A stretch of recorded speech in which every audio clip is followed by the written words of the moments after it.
on the front pages of our dailies. It's time for trends in the papers. So we'll do this until 8:30. We'll take a short break and we're back by 8:40 for Mainland Focus, where you, our dear listener, you get to be part of the conversation. We're live on Facebook and YouTube, so if you're unable to join us via, the traditional platform, you can join us on Facebook and YouTube, and also drop your contributions as the show progresses. Also, where you can reach us via Radio Garden app, so you can download Radio Garden app on your phone and search for Milan 98.3 FM, so you can listen to us from any part of the world.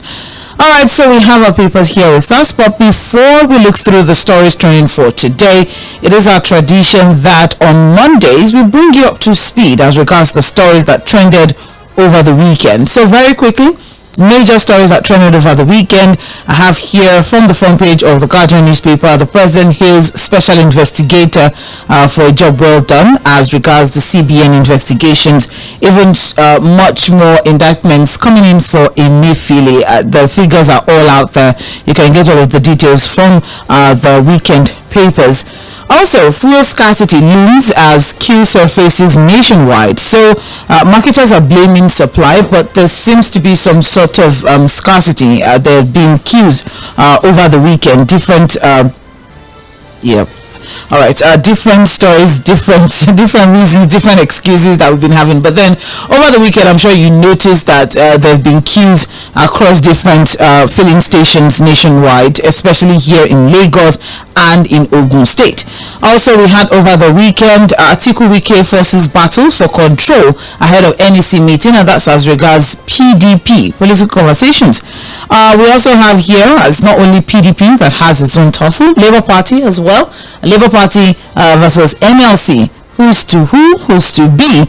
And finally, economy. Experts predict mid-year drop in prices, blame insecurity, interest rates, middlemen for shortage of for prevailing high prices.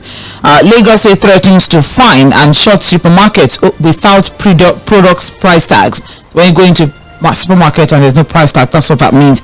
And we are posting heavy losses.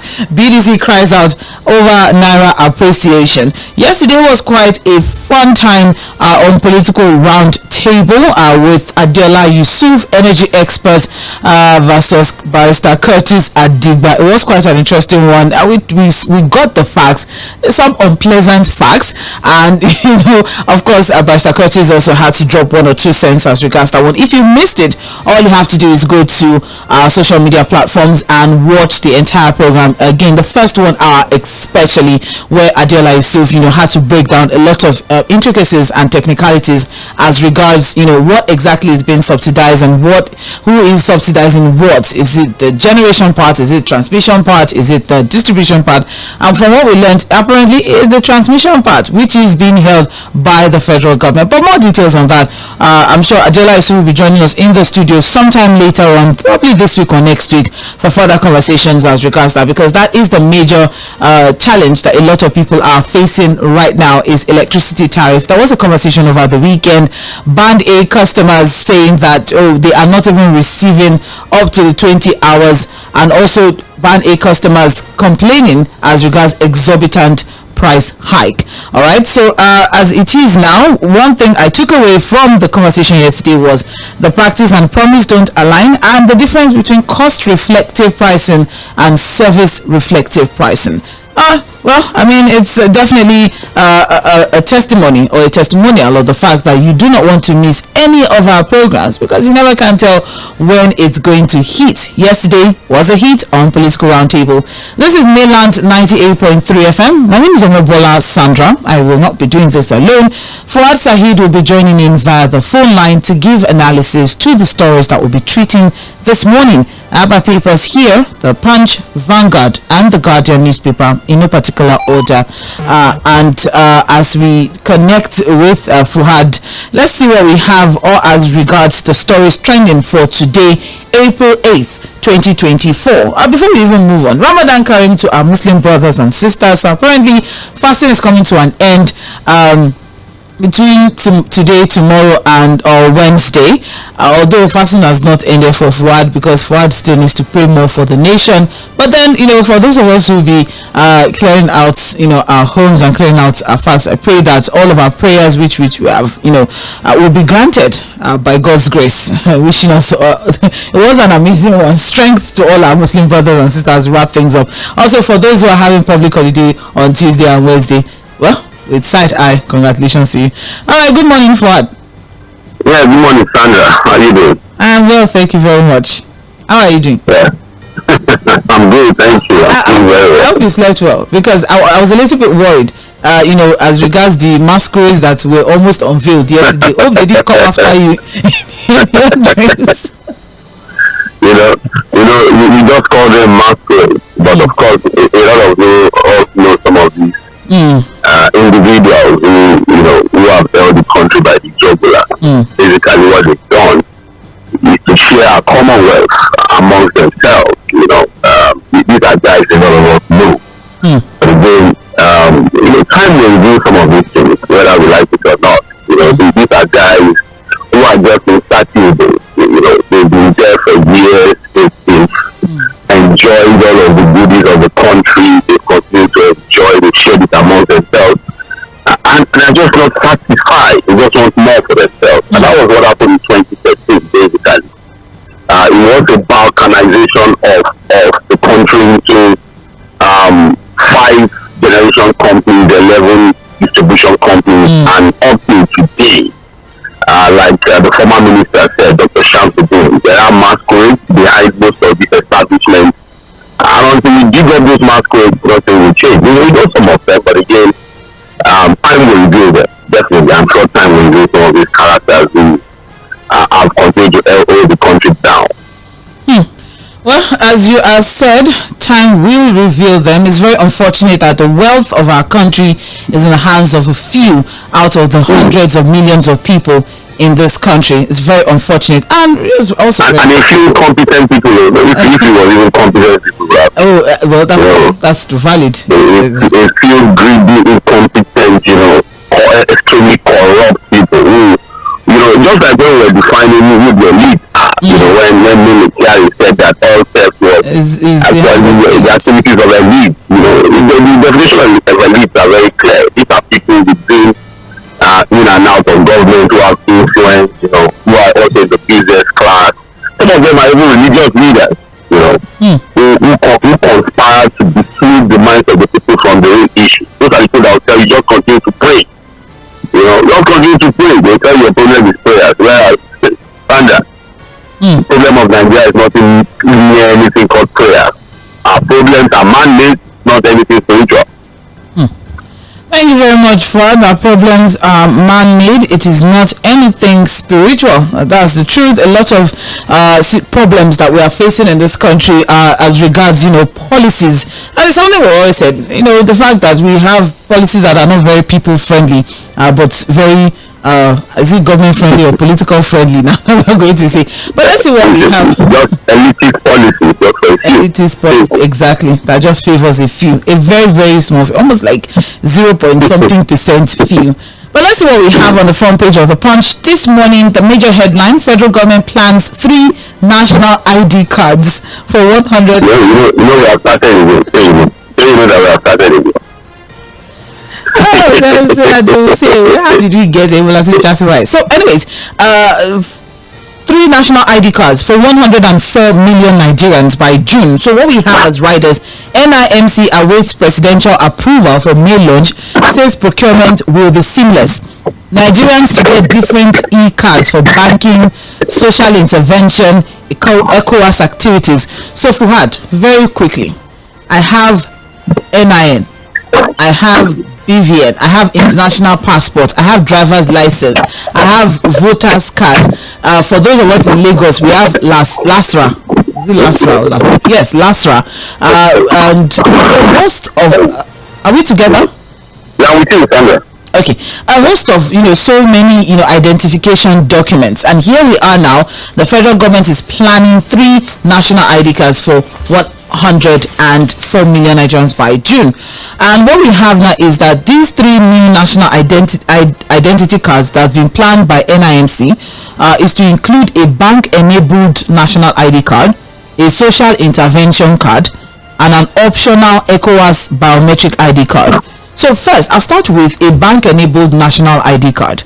So what is it? Why can't we have our NIMC card converted to a bank-enabled ID card? Put a chip on it and let it serve as, you know, what you can use as your ATM card as well, rather than having a brand new one. Well, I think we should define our national priority standard. We should at every time define what's supposed to be our priority as a nation. The reality is that there's a lot of people in government who are boys looking for ways to just get for themselves. It's what you call job for the boys. So what they do is basically, you know, sit down, try to come up with policies, and at the end of the day, there are ulterior motives to it. They just want something for themselves, so they come up with some of these things. Because you ask yourself now, what will be the relevance of these 3 new ID cards now? Even the national ID card standard, a lot of us have done our NIN now for almost how many months now? Sometimes almost a year or two. To get the card printed out for you is a big problem. So what you have is a lot of people just register for their NIN, they have their NIN number, but the physical card is not available. A simple thing as even a driver's license standard, you have to wait for months now. If not for the new minister for interior that has been able to identify the issuance of international passport, you know what it takes for Nigerians to be able to get their international passport. Now what they are saying is that, look, for those that are registered for the NIN till around March 2023, these are the people that will be captured in these 3 levels of new national ID card. But the question is, to what extent, what is it supposed to agenda? What is it supposed to do? One of the ID card is supposed to be for palliative sharing standard. Social intervention. Okay, so what will we do? You know, so I just think that again, there are people who maybe in their offices are so redundant, and so they just come up with these things to get themselves busy at the first instance, and then of course at the end of it, you know, money should be deployed into this. It's not going to come for free. What they will probably say is that, look, Nigerians are going to get this free, but you know that at the end of the day, huge amounts of money will have to be deployed into this. So I'm sure there's somebody who has seen a budgetary provision somewhere, and it has to be deployed into something. At the end of the day, it is just for the boy. I think that there are a lot of national priorities that we should focus on, which are coming up with some of these things that we want to not happen seamlessly. It is still waiting presidential approval, Sandra. But when people take things like this into the public space, they are already ground plans on how to activate them, and the motives are quite clear to some of us who have seen it in the past. The question is, what do we intend to achieve, and why is this now a priority for the nation? Whereas there are several things that we should be talking about. Several other things that we should be talking about already. I agree with you, Fuad. I also tried to, you know, let's see what exactly are they trying to, what's the intent, what's the purpose of this particular one, and it's just very basic. The reason behind this is very basic, because what I have here by the technical advisor, media and communications to the DG of NIMC, Ayodele Babalola, said, and I quote, "We expect the bank-enabled national ID to meet the needs of the middle and upper segments who typically use banks." So our ATM, what was our ATM do? So the ATM card. You have that, and then I don't know, because I also that's what I'm saying. I'm trying to rationalize what exactly was going through their minds. So why is it very important when banks are already using our ATM cards to their customers? So why do we use this one that is now bank enabled? What is it supposed to do really? That is now very important for us to not be able to put money into it. Oh, because when you look through it, you see here the new card would address the need for physical identification by allowing cardholders to prove their identity, gain access to government and private social services, promote financial inclusion for marginalized Nigerians, empower citizens, encourage greater participation in nation-building initiatives. All of these already have one. And it's not all in grammar. Because at the end of the day, I will say there are no means of identity now that can address all of these things. A national ID card. Are we now saying that for every administration we will have a new card? We have to do something. We have to do a new card. So I would say anywhere that this is job for the boys. I said that this is another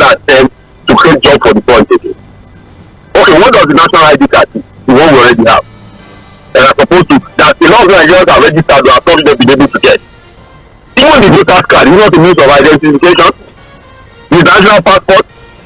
And then if you talk about bank enabled, why the banks are they not already using ATM cards to their customers? That's what I'm saying. That what is it? Why is it so important? Why do we even want to link my bank details with my identity details? Isn't that susceptible to hacking? Let us even say that the way it's not a good idea. You know, if you look at the second card, talk about privacy. So let's go into this national EID card for a bit, because what we have here is that it can function as a debit card and a prepaid card for banked and unbanked individuals. The reason why we have unbanked individuals is most of them are in the rural areas where there's no access to tech and digital stuff. So how do they use it? I don't know. Maybe you can have a glorious idea on the surface, but I don't know. Maybe did they not dig deeper into this? You now have a social safety card. So I have a social safety card. Is there an expiration date? Is it until this admission ends? And they say it's for agric loans, it's for student loans, it's for micro pension, it's for micro contribution. Want to do a job? I'm to understand. Because you know you call Bubuyaya. This is when you're looking for the proving of Bubuyaya. As explained, this is exactly what I'm talking about. It's just like I told you, there are people who have just sat down somewhere. I'm sure they are looking at a particular budgetary provision lying fallow somewhere. There's some money somewhere or that can come out from somewhere, and they look how do we deploy this money. They just come up with this idea. And what they do is that they put pressure, and at the end of the day, most likely they get a presidential approval. And then they get a job for the boys. It's nothing but job for the boys, because at the end of the day, we now discover that the process will not be seamless. It will be fraught with all manner of corruption, inconsistency, bureaucracy. But is it possible? And then they use to even frustrate Nigerians at the end of it. Is it possible that maybe they're trying to have something similar to what they have in the US, for example, is social security? You know you are started. I'm just trying to make sense of things because I'm not. It's not. Okay, that's what we're trying to do. I agree with you. Just what they are doing to do. Can we just move on? Because yes, you have a social security number, and with your social security number you can do everything and anything and a lot of things. But here now we have like almost 15 different ID cards. I can't imagine people's wallets now, because you have ATM card, you have your staff ID card, then you have NIN card, you have voters card, you have everything. Social safety. Social safety. Then you have your driver's license, you have a car. You have a driver's license. Then you have the LASRA. There's also the Lagos there. LASRA is paper, so it's not card. So maybe. So I think there used to be card though. If you have paper, you still get a card. You can still okay. I've not gotten my card. So open God. Anyway, alright. So now they said this is going to be seamless. Application for this will be seamless. I don't know, but we'll wait until. That's what they say. Okay, it's NIN seamless. You didn't get your NIN done. How seamless is that process?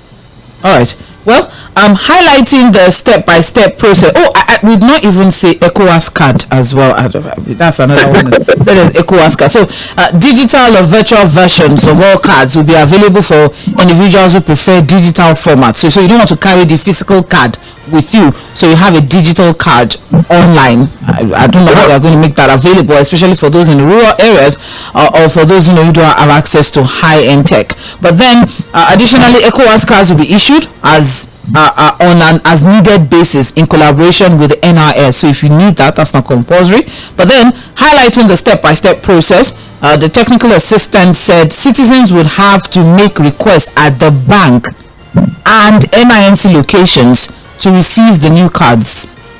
So there's an online request self-service portal that allows NIN holders, irrespective of your location, whether you're abroad, in diaspora, or here in Nigeria. No, you can do it online. So you initiate a card request on that portal. Select your preferred. I'm curious now, though. So to do what? What are we talking about? The card. So request for the card. So no, but what I have here is an NIN holder will go to your desired bank branch.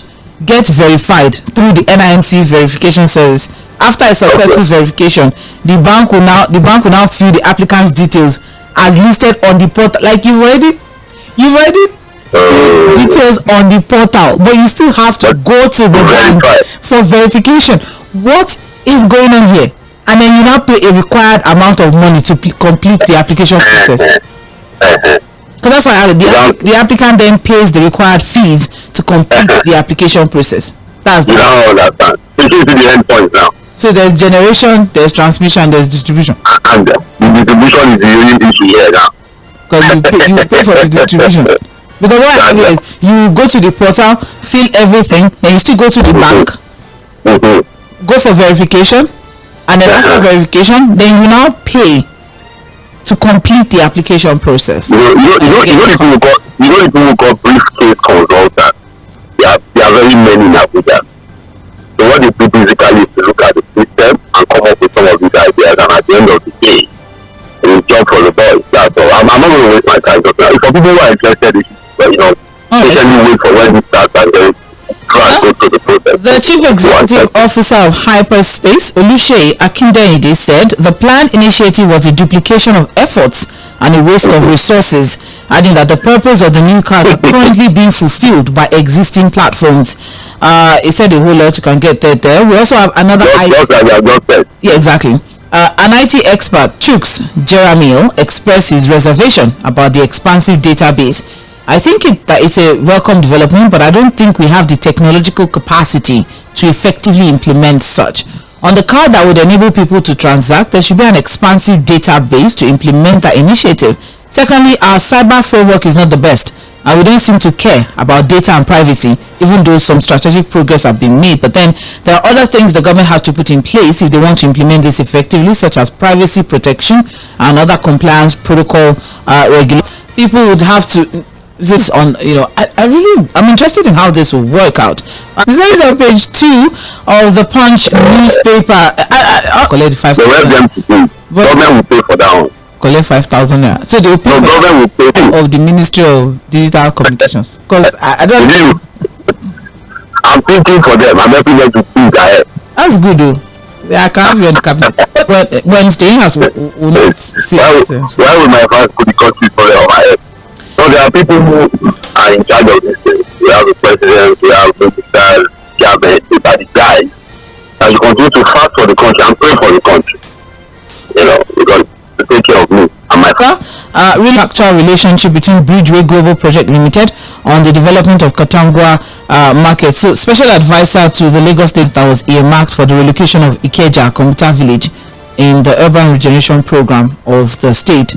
So the contract with the Katangwa market project consultant has since been terminated over 2 years ago due to no performance of the contractor on the agreement reached with him, and it is therefore illegal for him or his representatives to collect any fees or money from anyone in the disguise on the development of the market after termination of his contract. So that's what that is. So from this moment, nobody should pay any kobo to them any longer, basically stating on whether or not there's a new contractor to continue work on the project. It's not really stated.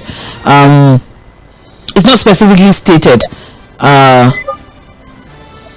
in the paper, but what we have is that the management of the Katangwa project has taken over till further notice, and that is on page 38 of the Punch newspaper. Alright, we also have here, just above the masthead of the Punch newspaper, we have organized private sector takes power tariff hike protest to Tinubu, and that is on page 35 of the Punch newspaper, still on this electricity tariff hike conversation. So just very quickly, what we have is that as controversies continue to trail the recent removal of electricity subsidy, the OPS, that's Organized Private Sector, has insisted that the hike must be suspended for review.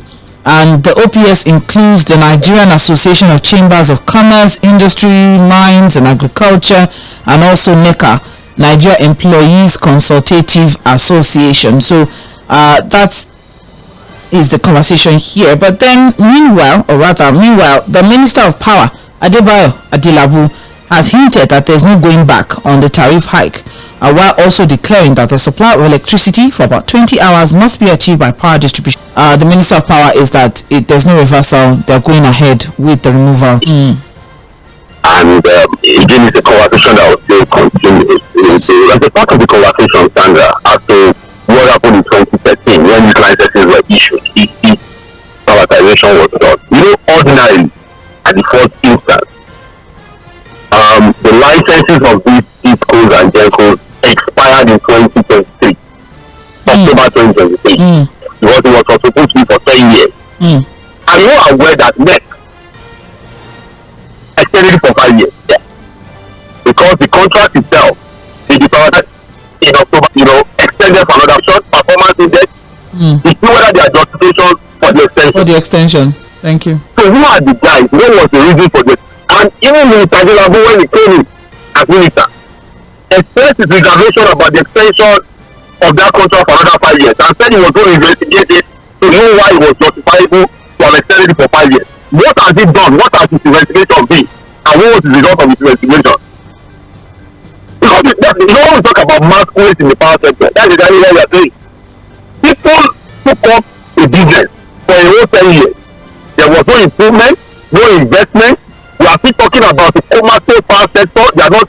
That was why Jᴏ was saying that look, instead of talking about a small electric tariff, shouldn't you be talking about a 1,000 electric tariff?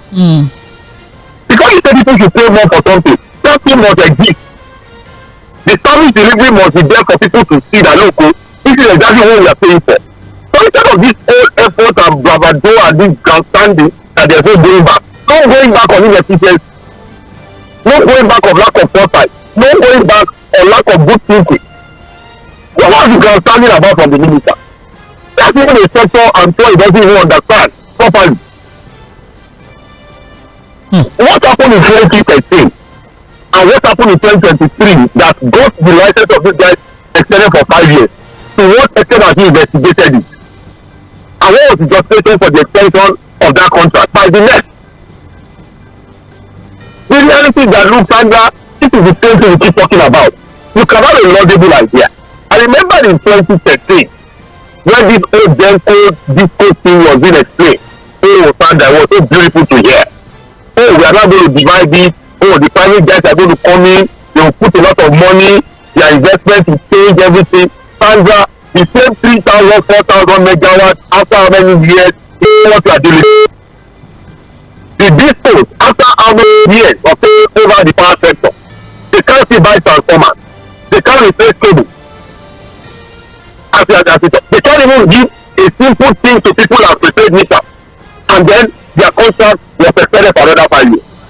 You now see that they are really masquerades in the sector that we need to unravel. The reason that they are really masquerades, there are people, until we open that veil of the power sector, to see the masquerades hiding under, we will not get anywhere with the power sector.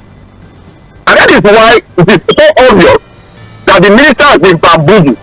The minister has been boxed into a corner to now take up the job to justify the reason why Nigerians have to continue to pay more for that thing. He's not even looking at the critical issues in the sector. What has been the level of investment of these so-called GENCOs and DISCOs? What have they invested so far? What is even their capacity to invest? Technically and financially. A lot of them are still owing the bank. That's what Jᴏ is saying. That's the fact.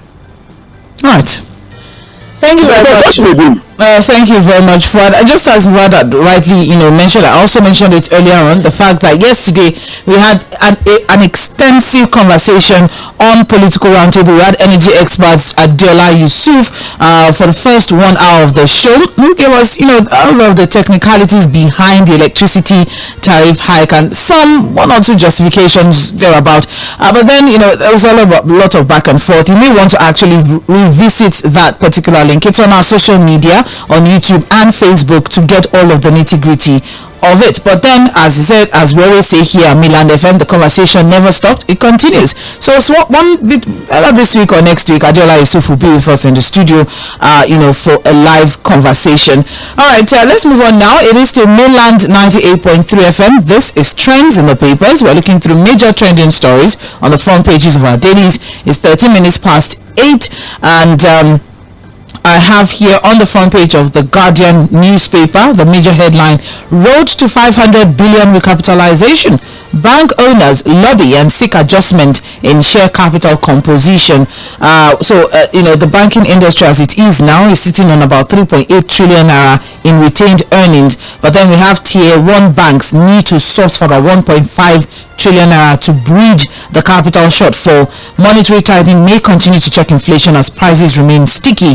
And as it is now, Nigeria may witness fewer banks by March 31st, 2026. I remember the last capitalization that happened in 2005 to 25 billion, where we had, from 82 banks thereabouts dropped till about, I think, 30 something or 42 banks, 86 banks to about 42 banks thereabouts. So we may see, a recurrence of that.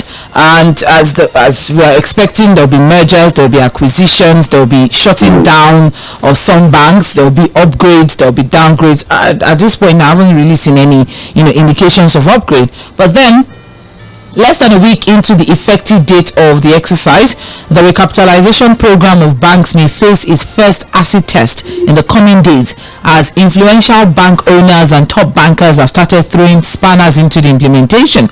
The CBN, however, had said that had secured full support of the president to go on with the exercise, and they are resolute in prosecuting the program as contained in the blueprint. But still, there are indications that the CBN governor, Olayemi Cardoso, could be summoned at some point to provide more explanation on the cost and benefits of the exercise. That's recapitalization.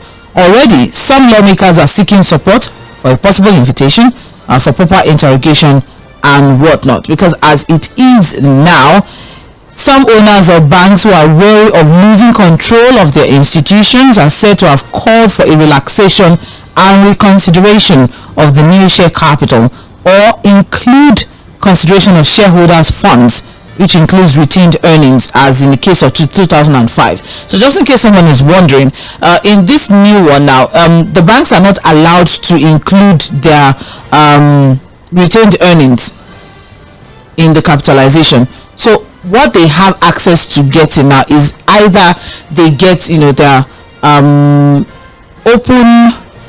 premium earnings, basically open premium earnings, or either you look through what you have already.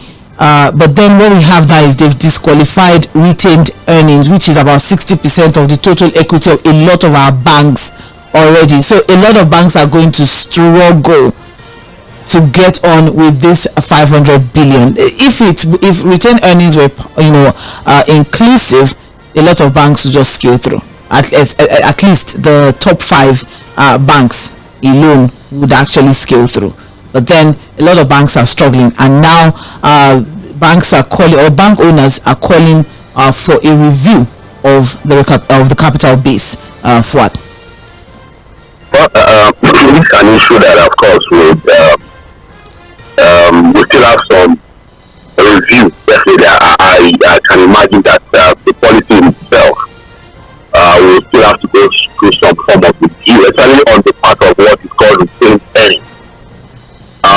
Again, I don't know why the new CBN rule was this recapitalization as against what happened in 2005. It is saying that, look, the banks cannot include their retained earnings or share capital in this capitalization process.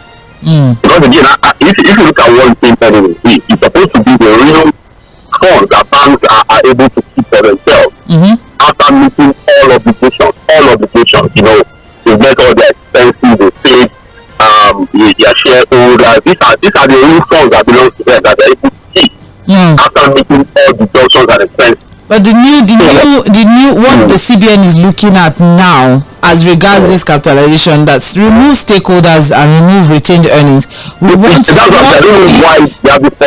So they want to see mergers and acquisition. They want to see public offers. People should come on. Oh, I have this money, I want to invest in this bank. All right. They want to see rights issues. They want to see other blends of capital. So that means not just the capitalization. There are other intentions to it. Okay.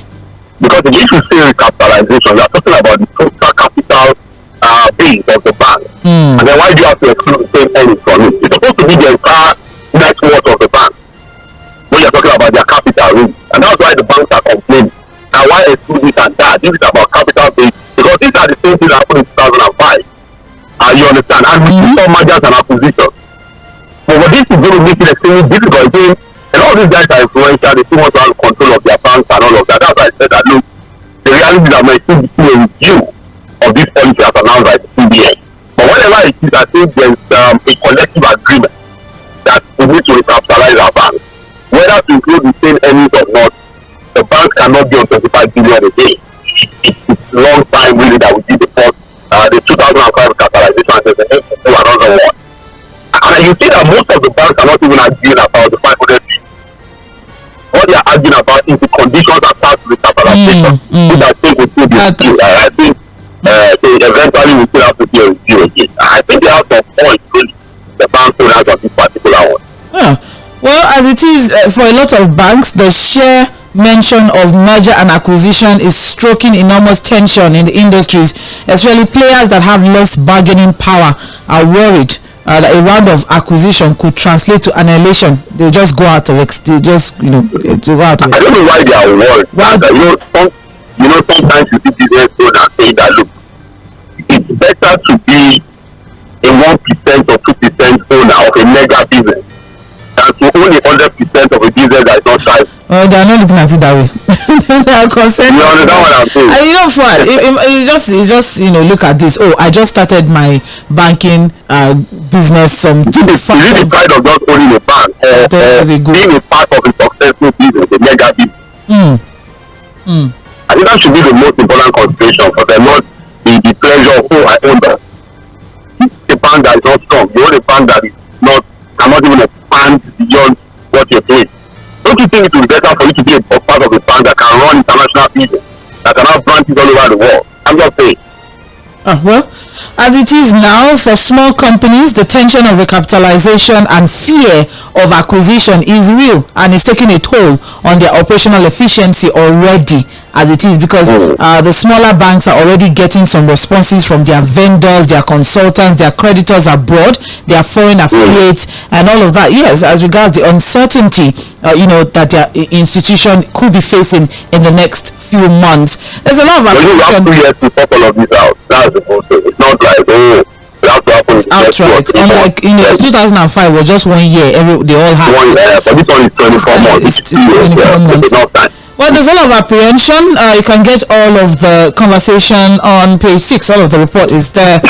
It's quite an interesting one, to actually dig deep into, especially for those of us who, have 1 or 2 land chunk of money like Fuad in the bank. All right. Page 6 has all of the details. All right, we also move on. Still on the front page of the Guardian newspaper, we have here electricity tariff hike, FCCPC and others pressure federal government to revert decision. That's on page 6. I also have here, I'm focused on fixing Nigeria's problems, not Labour Party's internal crisis. And that's coming from the presidential candidate of the Labour Party 2023 general elections, Peter Obi, and that's on page 28. What does that tell you, Sandra? Is he saying that? What is he telling you directly? I should say it. I will not say it. Tell us your analysis of it. You have said it before anyway, that we'll try to change them. And we can't change them, we'll not die with them, we'll have to change them. So, I think you may get to a point where you eventually have to take a decision. Although he has said, look, he has a plan for now to leave the Labour Party, because, I think it was somewhere in the north some few days ago, and they asked him about the plan of the SDP. There have been rumors that, look, he may be planning to defect to the SDP or even return to the PDP, and he denied it outright. Not denied, but he said, look, that's not even his focus for now. His focus is on building his own support base across the country, and of course focus on governance. And he was also asked the question about El-Rufai, and whether there's any plan for him to work with El-Rufai. He said that, look, Nigerians are too fixated on the next elections, which he's talking about now, and which is about good governance and his role as an opposition political figure. So he didn't really say anything about working with El-Rufai or opposite our party. But I think the handwriting on the wall, the indicators that might just happen. But wait to see. All right. Speaking of El-Rufai, PDP and prominent citizens have urged the probing of El-Rufai over Kaduna debt, but that's inside the papers. You may have to dig through the papers to get details of that. Now back to the front page of The Guardian. Yusuf knocks Ganduje over criticism of administration. That's on page 27 of The Guardian newspaper. That's what we can take from The Guardian newspaper this morning. It is the trends in the papers on Mainland 98.3 FM. Thank you to everyone who is with us on Facebook. We see your messages, we see the views, we appreciate. Please do well to like, share, subscribe, follow our social media platforms, Facebook, YouTube at Mainland 98.3 FM. Now moving on to Vanguard newspaper, the major headline: petrol. Oil marketers propose 550 naira per litre price to Dangote. Fuad, I don't know if you noticed the queues, Yeah, the queues are bad. Yes? Yeah, the queues are bad. Black marketers made plenty mad money. Fuad.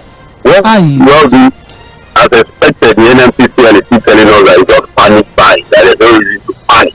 No, it's not panic buying. People are plenty at the station. The fuel is there. But is the fuel available or is the fuel not there? Why are people there at the station? What happens now when there's a problem with supply, really? Because for example, in locality, for example, you have 10 filling stations and only 2 are there.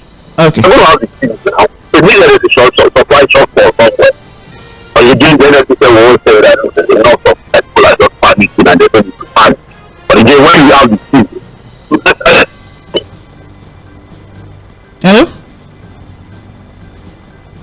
Hello? Alright. We'll try to reconnect with Said Fuad. Can't hear anything at this point. But not to worry, we'll try to reconnect with Said Fuad. But then I'm sure that over the weekend we all observed the queue situation at different filling stations across the state, in Lagos especially, and some parts of Ogun State. But then what we have in this report is the writer said talks ongoing over price margins and others, says marketers. Let's enjoy benefit of domestic refining, says experts and consumers. Sector-wide impact expected, says CPPE. Refinery owners tax federal government on $1 billion fund. The story is on page 19 of Vanguard newspaper. So just very, very quickly so we can see other stories. As the NNPCL moves to end petrol scarcity in Lagos and its environs, Dangote Refinery and oil marketers have intensified efforts at taking final decisions on pricing and delivery of petrol to filling stations nationwide. What? Are we back? No. Okay. Well, I'm with you. Yes. I'm with you. So what we have is that Dangote Refinery, of course, we know all of the intricacies as regards that, but then there are parties that have been meeting between Dangote Refinery and marketers as regards how much they would get it from him, so they can know how much they can sell it when it gets outside, basically. Yep. So Ipman is saying that they have proposed a 550 naira per litre that's lifting price, not pump price. Okay.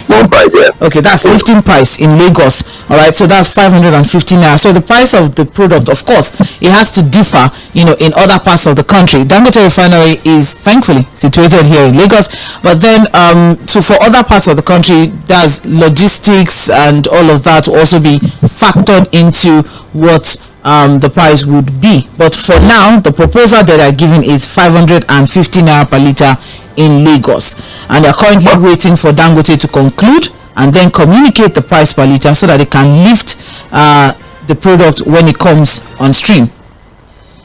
Again, the issue of Dangote Refinery, like I said last week, this is a bit refreshing, a breath of fresh air that actually Nigeria can announce that we now have a functional refinery in the country as an oil producing nation, whether it's privately owned. I mean, the fact that we can even say that there's a functional refinery in Nigeria. That's what experts are saying now. Let's even just celebrate that. But the reality of pricing is that, look, ordinarily in a deregulated market, it's supposed to be the factor of demand and supply standard, where you have competition. Dangote can decide to sell at this price, another refinery can decide to do this and all of that, So that's one factor. Until we are able to create that enabling environment where competitors can come in. Modular refineries are working, the Port Harcourt refinery can work, so we have that competition amongst them. That's when we can begin to talk about definite pricing model. And then the other one is to also ask ourselves, come from this refinery? Because one of the stories we read is that look, some of the guys who have licenses to operate modular refineries are also calling for intervention from government. They are looking at about $1 billion to help them, fully complete their modular refineries and get it operational. The Port Harcourt refinery is coming up. I think there's a refinery in Edo State that has about, I think, maybe 17 to 20,000 barrels of crude oil capacity per day. It's a modular refinery. So if you have one of these refineries, very good. Like I said, it's worth celebrating. But we need to also concentrate our efforts on our ability to be able to produce enough crude to supply these refineries. Dangote, unfortunately, will not be decided for. The marketers are not going to want to decide for him. He's going to check his books, really. How much did he get the crude? At what price did he get the crude oil? What were the efforts to refine? He's going to be looking at his own books, because at the end of the day, it's going to be about profit making for him. The only control we have as a people over Dangote is our 25%? Yeah, that we bought with 20%, that we took at $2.5 billion. So again, on the issue of pricing, look, when you talk about our ability to refine local standards, to the average Nigerian, what they want to hear is that the price of CNS is going down. That's the most interesting. That's where they are interested in.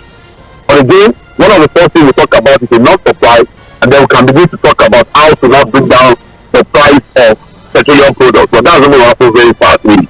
All of these indicators will have to come to the table. We check the books before we can begin to talk about whether the prices of these products will drop. For now, thank you. Because it is at 555. All right.